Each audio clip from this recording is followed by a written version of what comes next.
घर का बंटवारा। अरे विनोद, तूने हलवाई को सारा सामान तो दे दिया है ना? अक्षय की शादी में कोई कमी नहीं रहनी चाहिए। आखिर सबसे छोटा भाई है तुम सबका। हाँ माँ, आप चिंता मत करो, मैं पूरा ध्यान रखूंगा। मंगल बेटा, तूने तो कहा था कि फूल का ऑर्डर दे दिया है, यहाँ तो फूल पहुँचे ही नहीं। अब क्या बहू की विदाई के बाद फूल आएंगे? माँ, मैंने अभी बात की है फूल वाले से, वो रास्ते में ही है।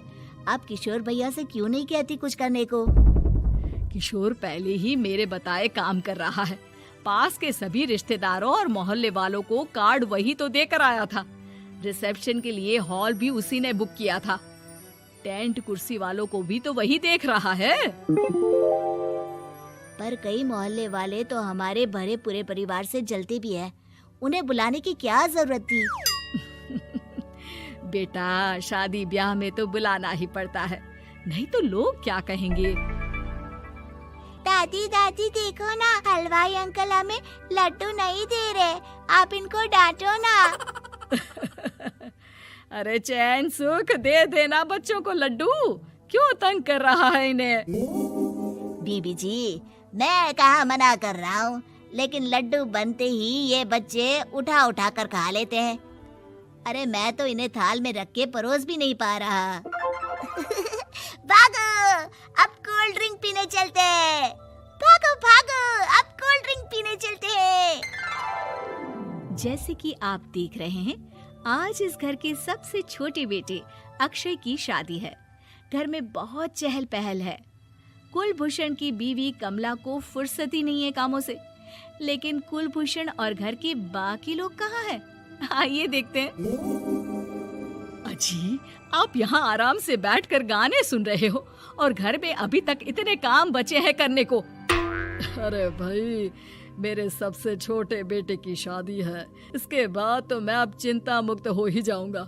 और फिर घर में तुम हो, बेटे बहुएं हैं, तुम लोगों के होते हुए मैं क्यों काम करूं? मैं तो शान से बेटे की शादी में जाऊंगा तैयार होकर। अरे ठीक है, अब आप आराम ही कीजिए। एक बार अभिषेक की बीवी आ जाए, फिर मैं भी आराम करूंगी और मेरी चारों बहुएं पूरे घर की जिम्मेदारियां संभाल लेगी। इतना कहकर कमला वापस अपने काम में लग जाती है। बेटा भी, तू अब तक तैयार नहीं हुआ? किससे बात कर रहा है फोन पर? तैयार कैसे हूँ? सैलून जाने से तो आपने मना किया है, क्योंकि मुझे हल्दी लग चुकी है। भाभीयों को देखो, सुबह से पार्लर में है।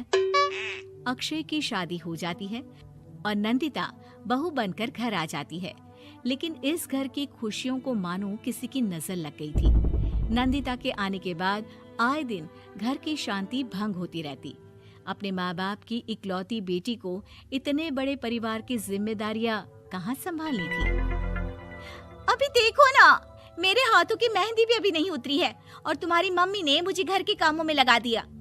मैंने सोचा था कि घर की सबसे छोटी बहू होने के कारण मुझे सब पलकों पर बिठा के रखेंगे, पर यहाँ तो पलक झपकने की भी फुर्सत नहीं मिलती।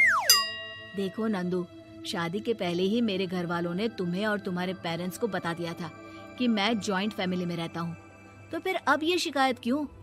और फिर तुमसे पहले मेरी भाभियाँ भी तो आई थी शादी करके, उन्होंने तो कभी कुछ नहीं कहा। नंदिता तब तो चुप हो जाती है, लेकिन ऐसा बहुत दिनों तक नहीं चलता। अरे नंदिता, माँ बाबूजी की दवाई का टाइम हो गया है, उन्हें दवाई दे आओ और उसके बाद सबके लिए नाश्ता बना देना। पर भाभी, मैं तो अभी अपना फेवरेट सीरियल देख रही हूँ। प्लीज मेरी जगह आप कर लो ना ये काम।